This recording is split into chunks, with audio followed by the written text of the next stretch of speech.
Welcome to the Guide Talk podcast, where we trade fish stories, guide tips, and a whole lot of river talk. I'm one of your hosts, Logan Huff. And I'm Morgan Gus. And we are your guides on this journey.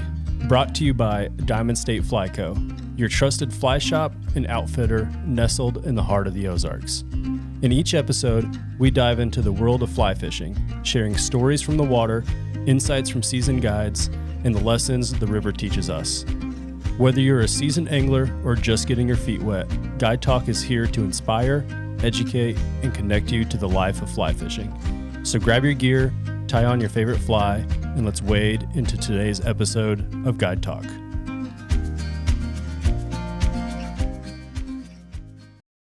What is up, guys? Welcome back to the Guide Talk podcast presented by Diamond State Fly Co. Today we have Mr. Kyle Bogard in the shop today. What's up, guys? Name might sound familiar. Probably not. Last name? Last name's familiar. Oh, yeah, Missy. Yeah, because of Missy, not because of any other reasons. He is a part of the Diamond State family as his wife, Missy, who I'm sure you guys have talked to, met. You're married to her. She is my better half, yes. She's the shop's better half, too. She definitely keeps shit in control around here. We love having her. She's the enforcer. Yes. Yeah, she's the one that comes in at the end of the day and just like face palms. And it's like, guys. Yeah, what are we doing? She keeps us in line. She's got a tough job with the rest of us around here. Yes, she does. And she does. I hear a good tidbits. job. She does a good job. So, Mr. Kyle is full-time fly fishing guide out on the White River. Kyle, how long have you been guiding out here? 5 or 6 seasons. I want to say it probably it was right after I moved here. And definitely you and Missy were. Yeah, we did the part-time thing for a little while. We were still living in Hot Springs, and I would guide some, and then still do my construction gig there in Hot Springs, and then eventually we just moved on up and did the full-time thing. Mm-hmm. So We kind of started guiding basically at the same time. Pretty Yeah. much. Yes, sir. Yeah. I remember he still had that aluminum boat. Yeah, we went through a couple aluminum rigs. I had my L48. Yes, you did. I believe. Did you win one of those boats? I did. I did. Yeah. I won a bare bones, no motor, no anything, just L48, and I ran that for one season before I. That's the awesome one you had that 25 jet on. I had a 25 jet on it, which was horrible, but I did for a very, very short time frame run that 60-40 on that L48, and let me tell you, those little boats scoot with that 60-40 on them. Just got to make sure you don't squat the back end too much when that wave's coming by. I remember when you did your check ride, one of your check rides with Chad, when you had that 25. Yeah. And we were coming back up river to Cotter, and the river was pushing hard. Yeah, and it was crashing. And we told Chad, or I think you told Chad, you're like, I got a little motor on this thing, but it runs, And he's like, okay. We were running back up, and he's like, oh, Lord, I didn't know we were on the slow boat to nowhere. He about got on the oars and started helping. It took us damn near 45 minutes to get from Rim to Cotter. Kid you not, with that little 25 jet, I got passed one time by somebody in a 9.9. I believe a 9.9 prop. You were probably sitting there Talladega Nights. Those the other boats? So all of the jet motors, the ones that we run, there's 60-40s, right? It's a 60 horse head. But that's what you see most guys running. Right. All three of us are running that engine in the Mercury. But it makes 40 horses at the pump. I don't think those 25 jets. I think it's 25 at the head. I don't think it's 25 at the pump. They claim it, but it's not. It's just like those 40-30 Yamahas. If you're lucky to outrun a 25 prop. I mean, you're not going to outrun a 25 prop. Oh, no, not at all. Is that what you have on the 207? Missy's boat has a 40-30 on it. That mint condition 207 that you bought? Yes, that beautiful mint condition 207 that used to be Morgan's. There wasn't a scratch on it. A 25 prop? Oh, gosh, there's a lot of scratches on it. No, it was I took pretty good care of that too. You would be surprised what a really good trip to the car wash did for that boat. Wait, okay. I didn't clean it. But like, It wasn't bad, but it didn't have very many dings in it. Yeah, no, it's Only a couple. She's just fine. Yeah, Logan has more dings than for sure. I had in 2 years than I had in that my 207. It's a good little boat. It's It time. is a good boat. That boat rows really well now with that 40-30 on it. It is time yet again for me to get a new one. Did you end up? Yeah, no. That thing's about to just start leaking like a sieve. It doesn't leak. I don't hit anything anymore. Mine's leaking from That's not true. right I saw you hit a rock the other day. Not the other day. It was about Yeah. ago. Back in minimum flow when we were all hitting something. Yeah, that was low. That was lower than minimum flow. Yeah. That was low. It wasn't lower than minimum flow. It just had been minimum flow for like several days. So like it seems like it takes a couple days for it to get really fully dropped out. Then that's what that was. Yeah. Oh yeah. Kyle, how you liking the big water that we've been getting? It's good. I was kind of keyed into the low flows. I kind of had them figured out, dialed in really good. Had a real great brown trout bite going in that low flow. Since the water's been good, it's been fine. I've been catching the browns and rainbows too, but I've been fishing deep a lot. Done a little bit of bank stuff. Dry fly game is there, but it's hard. Super tough. You got to work for it, Yeah. and you really need to bring your A game.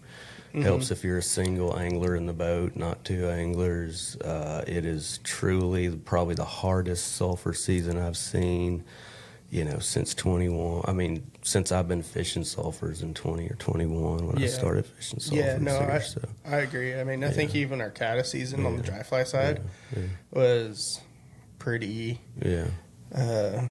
mediocre. Now, I have not been out in the last couple days, but I'm sure it's kind of the same I just thing. don't feel like there's a ton of, at least from what I've seen, there hasn't been just a ton of sulfurs. I have not seen the big mega hatches like hatches. we see. Right. Yeah. Where like the river surface is just coated with them. Coated with spinners, yeah.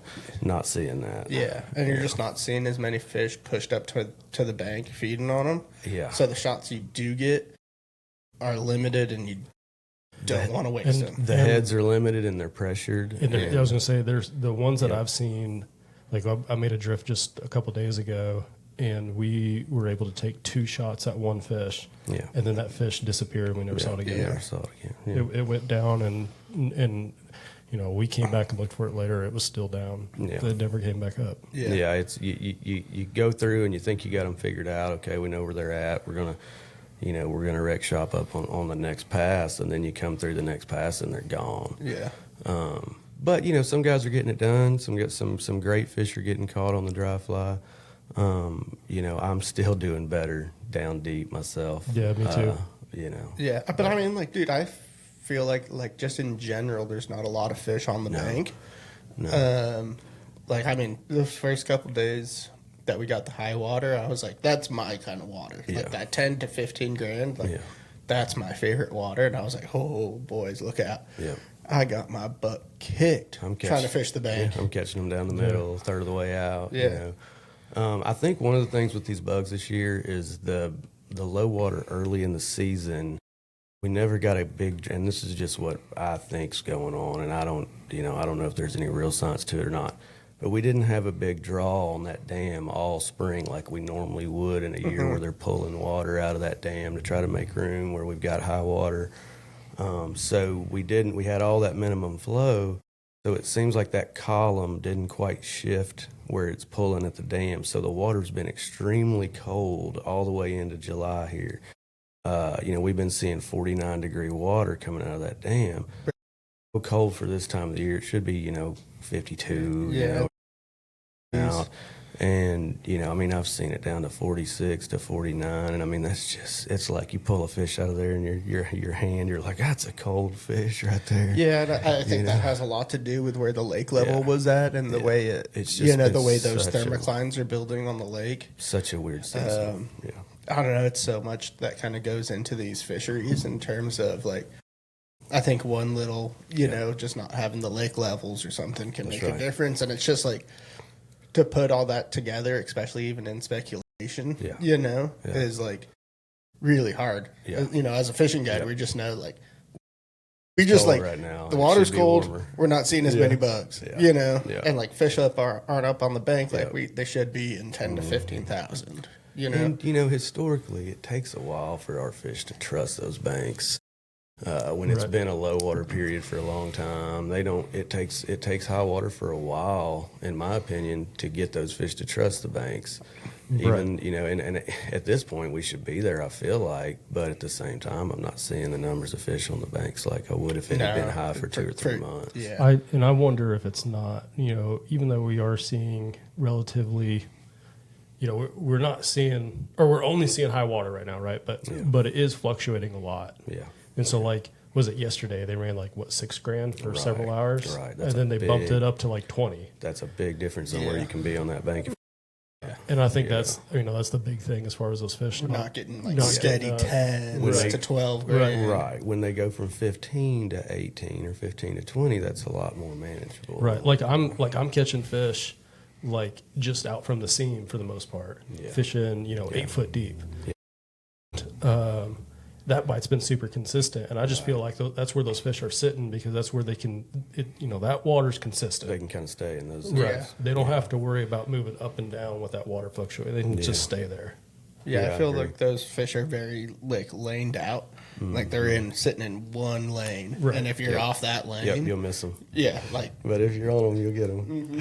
Yeah, you got to hit them in the nose. very weird. I mean, still fishing great. Yeah. Yeah. It's rare that that the white doesn't fish good. Oh yeah, yeah.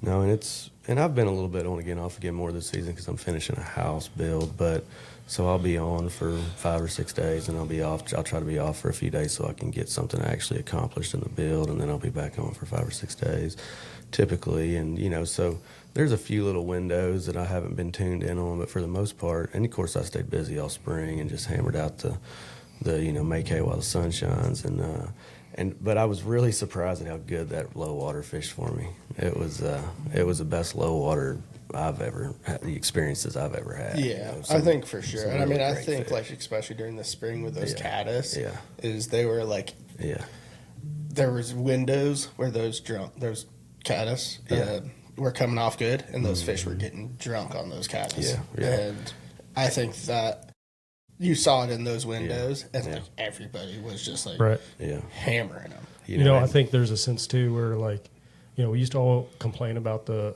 min flow. Like none of us wanted the min flow to catch the browns. Right. But I think we just went through such a long stint of having min flow. we all figured it out. We figured it out. See, I don't know if it was. I don't know if it's as We much all as we only knew figured high it water out. for Like years, men flow yeah. in October when you have nothing Yeah. going on. Yeah. You know. Versus when you got bugs. Right. You know, and we're on this. We definitely had a 3-year swing on stoneflies this year. Oh, for sure, It yeah. was more stonefly shucks on the bank. Anytime I stopped for a lunch break, anytime I stopped, period, I'd go up and just look on the bank and find, you know, shucks. Yeah. Well, and that girdle bug bite this year Was just great. It started super early in the Yeah. year, and Yeah. it was like one of the best bites I've Yep. found in a really long time. For sure. It was great. So we had periods of really great times this season so far, and we're going to continue. It's just been really odd. It's been like backwards and, you know, flip-flop timing. That's the only consistent thing about this Yeah. river is the Yeah. inconsistency. That's right. It's life in a tailwater. Like right? it's just Yeah. crazy. It's always you're But- there's nothing that's like Yeah. set in stone predictable. Right. But that's You know? what makes guiding here fun, in my opinion. Like yeah. as Yeah, frustrating when you're getting them. as frustrating as it can be, like, you know, it's a constant puzzle, and I love trying to figure out that puzzle. Most definitely. The fact you can do it 365, you know, it's one of the largest tailwater habitats anywhere you'll find. 100, you know, I like to say 100 miles. People say, oh, it's 90 whatever miles. I'm like, it's 100 miles, right? You can find trout all the way to Batesville, let's be honest. You know, it might need to be the can. colder months, but, Yeah. you know, and then you throw in the North Fork, and then you throw in all the freestone fisheries around here. We are just so freaking lucky. Yeah, we say in the shop all the time is the worst part about living here is trying to make a decision on what you're fishing for that day, Yeah. because there's too many options. That's right. Yeah. Speaking of the North Fork, you got to shoot up the North Fork the other day, didn't you? I did a North Fork trip last Saturday. It was good. It's good to hear. You know, some of those good chunky 18-inch Norfolk rainbows and plenty of fish, plenty of doubling up, you know. That's what we like to hear. Easy fishing. Yeah. You know. Norfolk's back, baby. And they just and there's a little hopper fishing in there. You know? Did the mid section of Norfolk fish okay? You know. Or was it like all kind of up top or down low? I liked it up top and low. The mid was not as great for me. Yeah. That's what I've been noticing lately, and what I've been hearing lately is the mid section is a little wonky. It's a little weird. Every once in a while, I'll hear somebody catches a bunch of fish through there. Yeah, I'm trying to think. We definitely we skipped around Ace and kind of boogied through a couple of those areas and got into a little bit, you know, better runs and it was real good up and down, but in the middle it was kind of slow around Otter Creek. Yeah. I've heard if you want to catch a brook trout right now though, up at the dam, up at Norfolk Dam is the place. Like you probably are going to catch one. Yeah. Did you catch a brook trout the other day? I wasn't fishing. You got to fish jigs, I think. I don't know if you probably catch one, whatever. But no, I caught some rainbows up at the dam. We floated it not that long ago before they started running water in the raft at Menflow, and I don't know. We caught like four brooks. Nice. What was the size? They were all pretty. I mean, I think I probably caught the biggest out of the two of us, and it was probably 8 inches, like maybe small 10, brooks, but it is typical brook trout size. I've seen some large brook trout in the Norfolk at Menflow. Yeah, dude, I caught a 19-inch. Yeah, I was gonna say. Well, I didn't personally. My good buddy's wife, Erin, caught one. Awesome.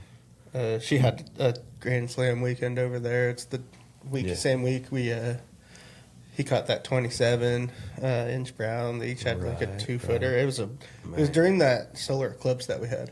That was wild, yeah. Right around there. And it was... Missy and I were on the Buffalo, and the fish were fired up. We spent the night out there and then, you know, did the eclipse there on the Buffalo. And, yeah, the smallmouth were going crazy right there before and after.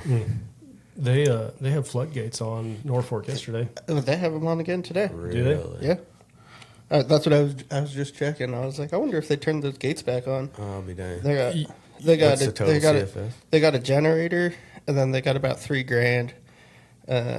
Like they're almost at 6,000. Wow. Okay. Total CFS over there, 3 and 3.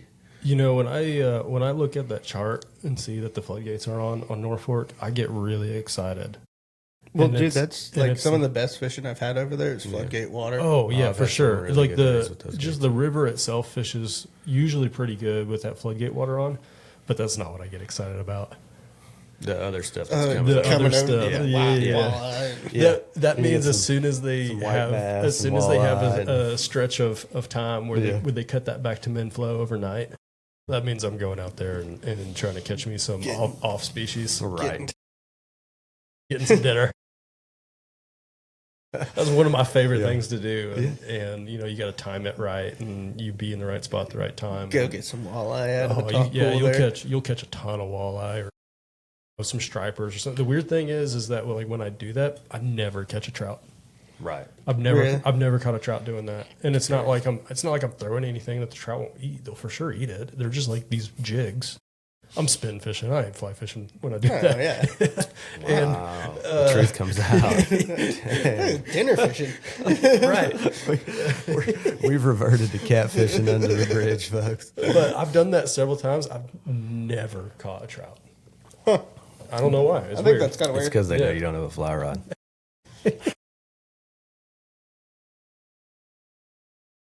Speaking of the Buffalo, you guys just did a nice little float on the Buff. We did. We just got off the Buffalo. We put in on a Sunday, took off on a Wednesday. We did rush to Ships Ferry. Oh, I thought you guys started higher. No, we just started at Rush. Oh. I mean, the thing is like, so that's like a 30-ish mile float, maybe a little longer. And even having from, you know, midday Sunday to midday Wednesday, you think you got all this time. If you really want to fish, you could spend 5 or 6 days in that section. Yeah. If you really wanted to fish it hard. Yeah. I mean, because there's just the whole way, is good water to fish. Yeah. So it's like, and there's not big fish in there typically. You will find a unicorn here and there. It's smaller fish, but they're usually pretty plentiful. Yeah. And it's just fun water to fish. So you end up finding yourself wanting to spend more time than you have even. And, half the buffaloes just looking and floating. Yeah. Yeah, such a scenic, cool just river. checking out all the sights. And Was that lower stretch busy? I mean, did you see anybody? we saw one other group of 2 canoes, and that was it. Dang. And they passed us while we were at camp on the 3rd morning, and also while the river was going from about 1,000 CFS to about 8,000 or 9,000 CFS while we were sitting at camp, which is great that it was in the morning and not in the middle of the night.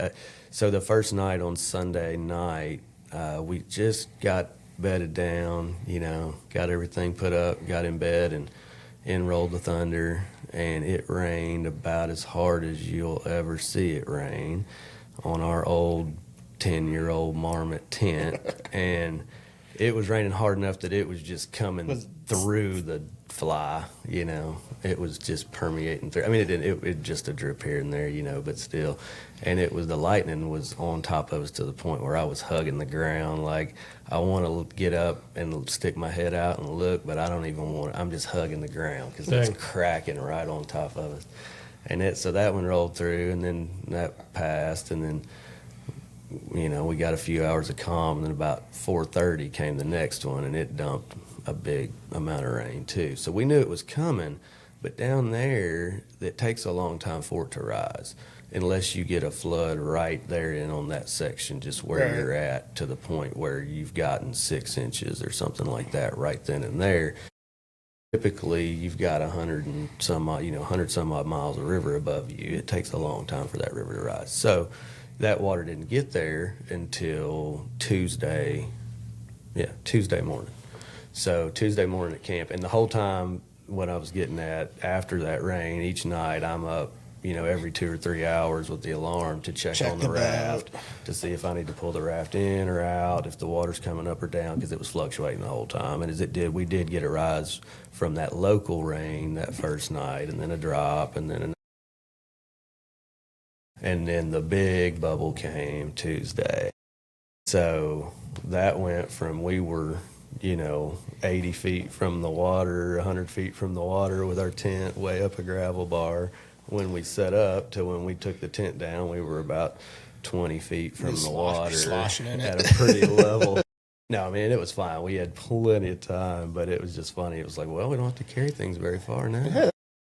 So, and we got a big raft, so the more water the merrier. It was just fun, and there were still some bars for the camping that night, but with that little bit extra flow, you didn't have to row out. Have to row at all. The last little bit. The fishing was definitely done, though. It would look like the Mississippi River. Yeah, chocolate milk. Yeah. But we did catch some trout on the way out on the White, so yeah. But anyway, nice. The moral of that story is, if you're camping on the Buffalo, you need to always be aware. Be aware of your local, not even your local weather, but Yep. what's going on around you on the Buffalo River system. Exactly. Yeah, there was a day, just a couple weeks ago, that me and Paul were gonna float crooked. Yep. And we hadn't got any rain here, Mm-hmm. And neither one of us even thought about checking to see what it did over in Harrison, and it must have dumped in Harrison, because we got to the creek that morning and it had jumped like 2.5 feet. Mm-hmm. And I know the day you're talking about. we were like, well, we're not floating, because I'm not getting in that water. It was raging, and so and depending on the section, some of those bridges you can't get under. Right. It's not the right level to get around, though. I mean, you end up having a portage. Right. Like, oh my gosh. Yeah, I guess lesson learned. I mean, check what it did in Harrison. I wish there was like one more gauge on crooked. You know, for sure. Yeah, one like in the middle or up top. Yellowville. Yeah, because that's the same thing. You're getting way on down to the bottom of the drainage, so it takes forever for that water to show when it rains up in Harrison. Right. The biggest thing on that, is just as a takeaway, would be like, if you're gonna spend the night on any of our freestone rivers, or even our tailwaters for that matter, when you go to sleep, you need to make sure that your boat, that the rope is tied up higher than where you're sleeping. into something really solid. And what I like to do is I like to put an alarm of some type on that rope. It would be a camp chair with a pod in it, so up on the armrest where if it starts floating swinging off, it'll flop that chair over and make a big crash, and you got something to tell you what's going on. Yeah. If you do those sorts of things, you hardly ever have to worry. You won't be one of those people that they had to come rescue in the jet boat and lost your boat in your camp. Right. But anyways, that's my take on that. But, Yeah, no, always be prepared that's a good for tip. changing. That's a good tip right there. If you're planning on camping, think about that. With your canoe, your boat, tie that thing up really. If you got a canoe or kayak, just take it up to high ground. If you got a raft or a john boat, tie that thing up way up in the air. Yeah, and give yourself a warning device if that boat really starts moving. And look to see, like, okay, if this boat gets off and swings, is it going to be safe, or is it going to swing into a tree and get flipped over? Or, is it just going to come into the gravel bar? Yes. Yeah. So you can never think too much about stuff like that. Yeah. So, anyways, that's my PSA for our river. And like if you guys have questions about that, I mean, talk with Missy. Yeah. They're Kyle and Missy are super experienced on the Buffalo and these Freestone rivers. She's as good as anybody on the oars around here. So I typically just ride. I'm the cooler queen usually. I let her just row me down the river. So yeah, she's great. I'm a lucky man. I saw that video that you took of shooting one of those. Clabber Creek Falls. Shooting one of those. And I was like, oh, Missy took a little video here. And then looked back. I'm like, Kyle's up there. What is he doing? I'm not wrong. No. Not even on the stick. That's work stuff. I got it. You get to get pushed around. And driving Miss Daisy. No, that's awesome. You guys going to try and get out there a couple more times before hopefully before the water falls out. Yeah, before it falls out too quick. I'm afraid we're done now. It looks like for some rain. And I don't know. I think we got some coming. Yeah, it's Sunday, Monday, Tuesday. Okay. Yeah. We're supposed to get some rain. I've got a smallmouth trip on Tuesday, so I'm like crossing my fingers. It doesn't get blown out. Yeah. Well, I mean, Creek's perfect. Right now. Gregory Creek looks money right now. I need to go fish my dad's property. Yeah. I'm see floating if any fish have pushed up in there. I'm floating it Friday, and I'm floating it. Like I said, I got a trip on it on Tuesday. So yeah, it's fun. That's the fun stuff. I'm fun. I'm taking Graham on it again on Friday. Nice, just for fun. That's awesome. I screwed up last time I took him, and I didn't bring a spinning rod for him. For reference, he's 5. Yeah, and I made him fly. He can. I made him fly fish, and he can fly fish, but he's gonna have more fun with a spinning rod. Yeah. I should have did it the first time, but 5's pretty young. Heck, I didn't start fly fishing until probably 11. Out the back of his truck. Yeah, he still does it. Yeah.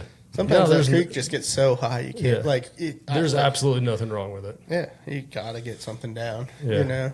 So it's spinning rod in there.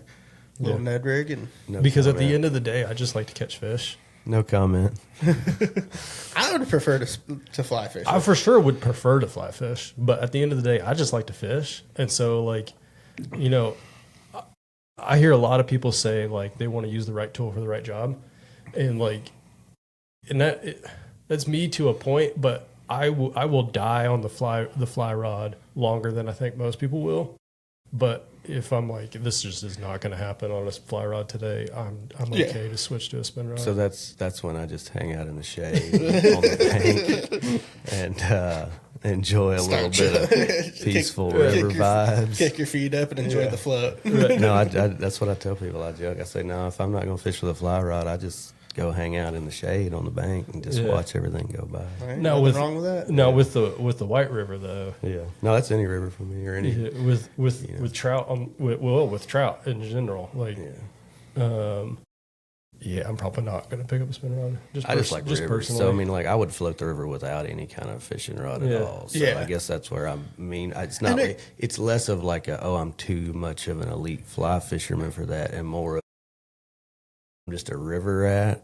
Yeah. And if I'm gonna do something other than just enjoy the river, then I want it to be with a fly rod in my hand. Otherwise, I'd just rather be watching the river and the birds and doing all the river exploring and stuff like that. Especially when you have when we have the Buffalo right here, which is just such a scenic. Sometimes it's kind of nice to put the nod down for a minute and look up instead And of even be the looking White down River. at that. Yeah. Oh, yeah. The White River too. And for me, it's some of that's just because I was a whitewater guy too. Yeah. So Yeah, you have a I lot used of- to just run rivers all the time just to be running the river. Sometimes it would involve fishing, a lot of times it would not. Yeah, So, you come from a big so like, it's just whitewater background. I'm just and like actual, I'm like Huck Finn over there. I just put me on a raft and float me down the river. I don't care. Where were you a whitewater raft guide at? I did it a lot in Colorado and California both, and did a lot of personal paddling and fishing in Idaho, which is definitely, man, Idaho's a cool place. But I haven't yet to been up there. and in Colorado, I love Colorado because I would spend a lot of summers on the Arkansas River, and in the Arkansas River, it's a sleeper fishery and it's a whitewater destination. Right. But the fishing's great. And so the sections that are great for fishing aren't great for whitewater. So you end up with these very quiet sections where you'll have water to yourself where you can hopper fish and enjoy it because it's not really a big destination for it. And then you've got great whitewater on the same river. Yeah. So, I would spend a lot of time there. Yeah, a Yeah. lot on the same stretch, Yes, and I was, so more than a raft guide, I was a safety kayaker. And, Okay, yeah. and I did push rubber some, and I even ran shuttles and whatever else. But the safety kayaking thing, like I would go along as an extra safety, counterpart to the trip, if you will. That at certain water levels in Colorado and California and other states out west, if the water's high enough, they mandate that a rafting trip, if they're going to run commercial rafting trips on that section of river, that during that water level, that they have an extra safety kayaker along with every trip. Right. So they would pay me to go along and run an extra safety for the trip. So I would just kayak along with the raft trip. Yeah, basically And set up safety at some of the rapids and also just be there with them in case I needed to help somebody get back to a raft. if they go for a swim. It's basically like a ski patroller Yep. for the river. Yep. in a Some way. places I'd Yeah. go ahead and set up with my throw bag and be standing there on the rock just in case, or other places it'd be better just to float with the trip. Yeah. So that was a really cool job. Yeah, that's a cool gig. Did the video kayaking too, which is really fun. So that would be like, I show up on your rafting trip, I got this video camera, and I'm like, hey, what's up, guys? I'm your video kayaker, and we film your whole trip. I paddle down, film the rapids, and get out and have lunch with you and ham it up and, talk to you about whatever. And then sell you a video at the end of the trip. So I've done a lot of different things on the river. I know when I have a question about, like, especially like my raft, like I've been working on like really getting my raft set up lately. Like when I have a question about like rigging or something like that, like you're usually my first person I go to, just because I appreciate that. you usually have the answer. Yeah, I mean, I've been around Done- a lot done of that enough stuff. of it. Yeah, I've been around a lot of the whole like whitewater river scene out west, which you just get a lot more. There's just so much more of a scene there than there is here when it comes to that sort of stuff. For sure. So it was a cool experience, one that I would not trade for anything. Yeah. Been basically involved in the outdoor recreation industry my entire life. My father was a duck outfitter in Stuttgart, Arkansas. We were duck guides. He was a duck guide from very young age, all the way until he died. And I guided with him over the years, started filling in at 14, got my first guide license at 16. Started having trips on the books when I was legal to have a guide license. And so did that off and on all through high school and through college, and then just got addicted to rivers and just kind of pushed it into that. Kind of just been in the outfitting business one way or another most of my life. Did a stint where I built boat docks though in Hot Springs, which was also another water occupation. Everything I've ever done's been involved with boats and water. We were either duck hunting in the water with boats. I was building boat docks in the water with boats. I was rafting, kayaking, fishing, and duck hunting's how I learned how to fly fish because my dad sat on the conservation board for Ducks Unlimited back in the 90s. And he was able to take me on those trips. They would send them to 2 places a year for their meetings. And in those meetings where we're always going to cool places. So, one year in particular, I remember we went to 2 meetings. The first meeting was we went and conventionally fished for redfish outside of Venice in Louisiana, and I got to catch a bunch of redfish on bait casting rods, and I was like 11. And then the next trip, like 6 months later, we went to a place called Rockwell Springs Trout Club. They're still there. You can look them up on the internet. It's super funny. It is literally like a golf course for fly fishing. And I mean, it's like when you say like a golf course, it's managed and looks just like a golf course. They even have holes around like golf holes around some of the fishing holes, and it is stocked full of awesome trout. And it's in Ohio, of all places, and it's just they've got this spring that wells up on their property, and they route it through a bunch of cool little features. And and so when we were doing our meetings, they were looking at different things in that area, in that region. We went and did out in the field 2 days, and then when they were doing their in-house meeting, I said, Dad, let me learn how to fly fish. I want to learn how to fly fish. So he got me with the pro in the shop, and that's how I learned how to fly fish. So through duck hunting, I learned that year how to fly fish, and then when I came back from that trip, I told my grandpa that I'd learned how to fly fish, and he'd been fly fishing most of his life, but I think he was scared to try with me to that point because I was only 10, 11 years old. Yeah. So from that point on, my grandpa and myself, we just started going all the time. Him and I would go to Swinging Bridge on the Little Red River a lot. Okay. And that was when you were living when down I was a kid. in Stuttgart and Hot Springs, yes sir. And so that's kind of how I got my start in fly fishing though, was through duck hunting, and then just my grandpa, my uncle, and I would fish all the time growing up. So progress from there. Pretty cool, yeah, pretty cool. It's definitely been interesting to see the state. These fisheries in this state and the kind of fly fishing boom of this state happen. I remember years ago there were hardly anybody, there were hardly any fly anglers to speak of. There weren't large numbers like you see now on the rivers in the Little Red and the White both. And it's a blessing and a curse, but we don't want to love it to death, but it's great to see that we have such a community and such a cool group of anglers in Arkansas now. I like to tell people this is a state where 99% of the people fish, but only probably 0.01% of the Arkansans fly fish. So. Yeah. I mean, I think that, you see, I get this question asked a lot, and I'd like to hear your guys' input too, is people that have been coming out here for a while, are always asked, they're like, what is the ratio to fly versus spin guides now? That's and I'm like, dude, it's probably I'd say it's dang close to 50-50. It's crazy.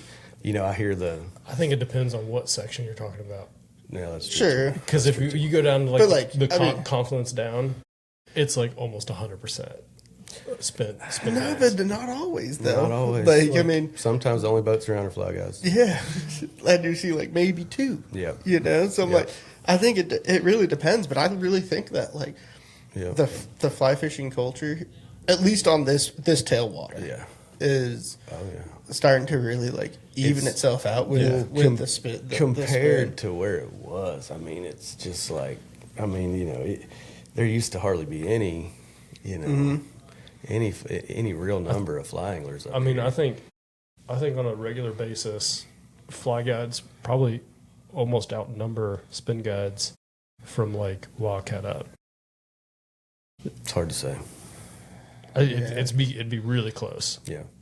That's what I'm saying. I think we're pretty neck and neck, 50-50 that we're holding our our share of the representation of the river. It's exponentially changed and towards fly fishing. I've even had some of my conventional guide buddies say, man, I think that's where it's all going. I think that's the way, or I think that's where it's all going. And I'm like, man, here's the deal. The fly heads, they've just made it's easy to sell. It's easy to sell on Instagram and the internet. It's sexy. It's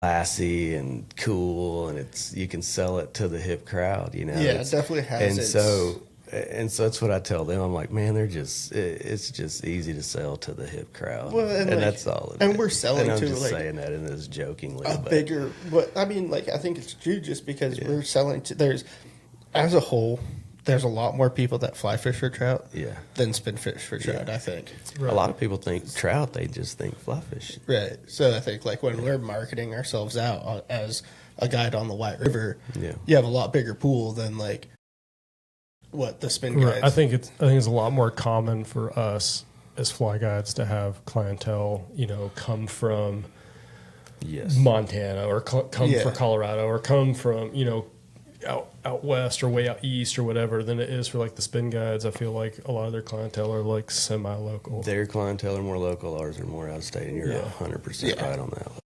Not that they don't get clients from. Oh, they're doing both, but they get I just a lot think more that in-staters. Right. Yeah. Whereas like somebody asked me the other day, like how many of my clients are in state, and I was like, honestly, like not very many. Not many. The large majority of my clientele are out of staters. I had some boys from Jonesboro on the boat last Saturday, and and that's kind of where I left off with them was, boys, it's been so good to have some Harkeys in the boat. We talked about a lot of different small world Arkansas stuff and knew some of the same people in the same places, and and that means a lot to an Arkansan just because it's a small world. And it's funny because there's only 3.5 million of us, and about half of that 500,000 has just happened in the last couple of years, I feel like. But it was always around 3 million growing up, But you'll get anywhere you go, whether it's California or New York or wherever, you'll find an Arkie, and it's an automatic bond, So it's kind of cool. Yeah, for sure. Yeah. Well, what do you have coming up? What do I got coming up? Working on the house. Working on the house, working on the river. Working on the river. Just try and sneak in some days on the Buffalo. I'm trying to sneak in a few smallmouth days. That would be ideal. Trying not to get burnt alive overheat by this heat wave that we're getting right now. Hopefully they don't push out too much of our water right now. Boy, we get a little rain. I know that's what we can keep. A hopper season alive. That's what I didn't like. We talked about the floodgates in Norfolk. I don't like them. It sounded like earlier when we were talking about it that I was like super excited that they have it on, and sure, I'm gonna make lemonade with the lemons, right? But I'm not excited that they have the floodgates. I wish they would just hold it on to a little bit. Yeah, it's not like is like what 4 feet over power pool, right? And so like they're just it's like 4 or 5. They're just like so quick to eject it these days. I feel like they are. They do not like to hold on to it, and that's a little bit unfortunate. But like last year, we just got so much rain, and it just kept coming and coming and coming, and that bull shoals got high, and it felt like the old days almost.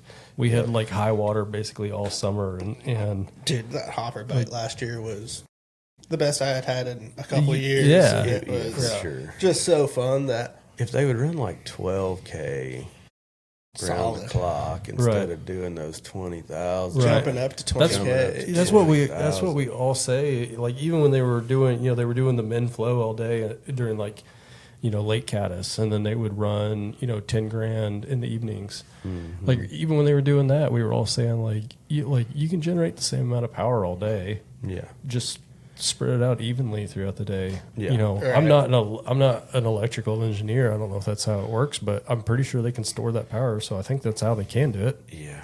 I mean, it would be ideal. Consistency would be ideal. But I think that's what we had so much of last year, especially during the summer, was we were getting those, what was it, like 12 to 15,000? Yeah, that was great. Right. Just like round the clock, super steady. Yeah, you didn't have the same. Yeah, didn't have those fluctuations, and so those fish moved up shallow quick. Yeah, and you could fish so much of the river because you're not like it's just blank canvas. Right. You're not fishing a push, you're not fishing a fall. Right. It's just yeah. I remember just putting in and fishing. Gosh, I'd put in a cotter and fish miles down the river. Just go.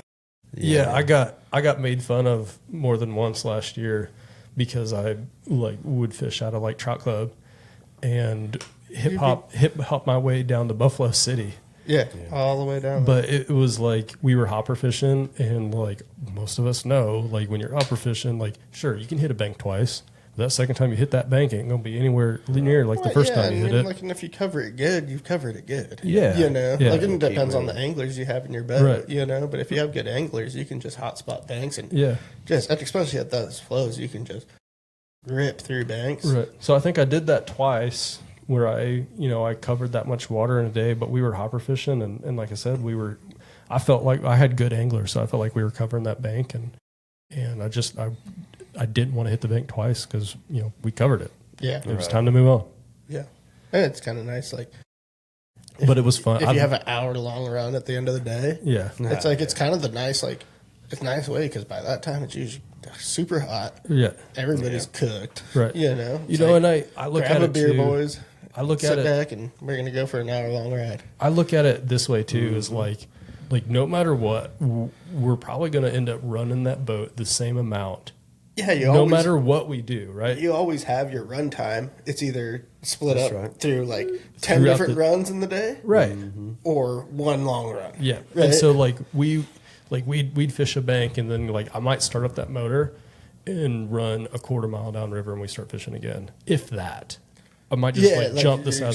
You're just like I'm not gonna row across that. I'm just gonna. Well, and you got plenty of gas to get back up because you hadn't really run your motor all Right. day. Yeah. I mean, it'd be 3:00, and we'd be down in Buffalo City, and it was time to head back up. And I looked down at that fuel tank, and it's completely full. Yeah. I haven't hardly done anything. So we got all of our fishing time in early with no boat rides, and then we just do it all at once at the end of the day. And like I think when you explain it that way, people are like, "Oh yeah, that makes sense." Yeah, right. Like, nobody's upset about that. Plus, like I think people sometimes some people enjoy seeing that much of the river. Yeah.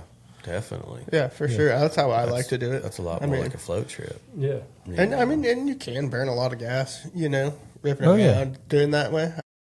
I've ran out of gas before. Yep, I told you back. I keep that extra 2 gallon shaker. I run a 12 gallon, and I think the most I've had to put in it at the end of one day of fishing was about 10.5 gallons. When I ran out of gas, I was running a 9. Yeah. That was probably the gas tank you got. So believe it or not, I've got a 6.5 and a 2 gallon kicker that I keep that I rarely ever Tap touch. into. Yeah, I don't. And I will run, now granted, my boat is light and I run an extreme.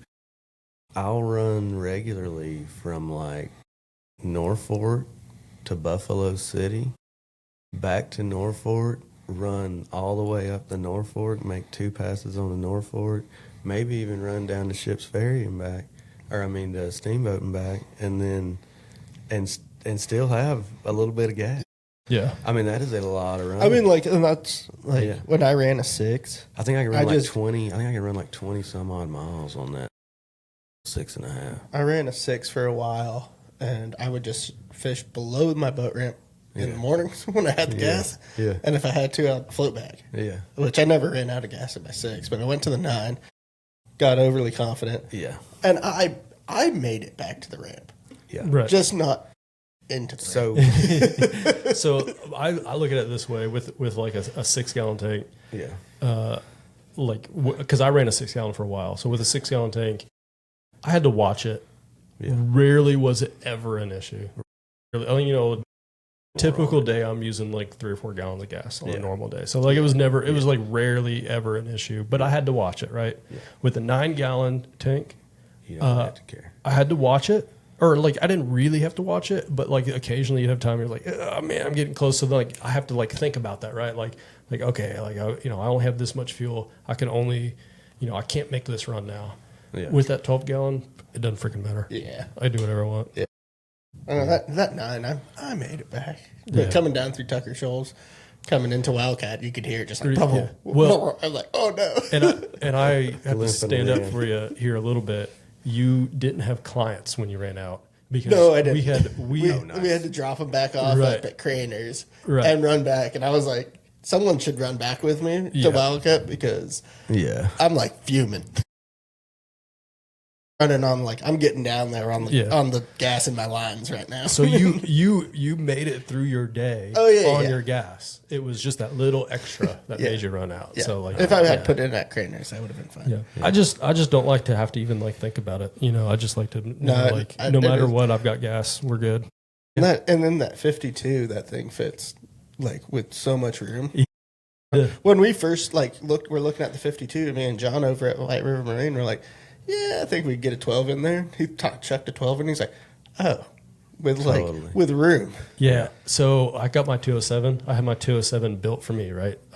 Okay, we're back. Minor technical difficulty. Let me. I'm gonna finish telling my story.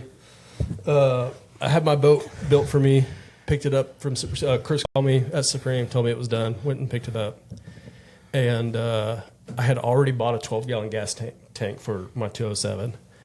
And I get home and I go to shove that tank in its place and it won't fit. Dang it. So I haven't even had this boat in the water yet. And I went and got my oscillating saw tool and cut a big hole in my, like where the gas can goes, in my brand new boat. And he didn't even get it wet and he was taking fiberglass. I had fiberglass all over the place and I made it fit. I don't know. I just think it's so funny that like brand new boat and I was already cutting it up. Did it have the little rubber to put back on there so you Nope. could at least? Nope. Still doesn't. Man. Nope. So but I did a good job. Like if I didn't point out to anybody that I cut wouldn't it, even you know. wouldn't tell. I mean, it's a little wiggly. You know, it's not perfectly straight line. Yeah. I used a Sharpie and The oscillator saves the day again. I used a Sharpie and a straight edge. My boat's got some zip tape on it, and sometimes I get construction guys, and they always like that. They're like, "Oh, you got zip tape on the boat." I'm like, "Yeah, boy, Do what you got to do, man." Yes. Yeah. Oh, phone's ringing.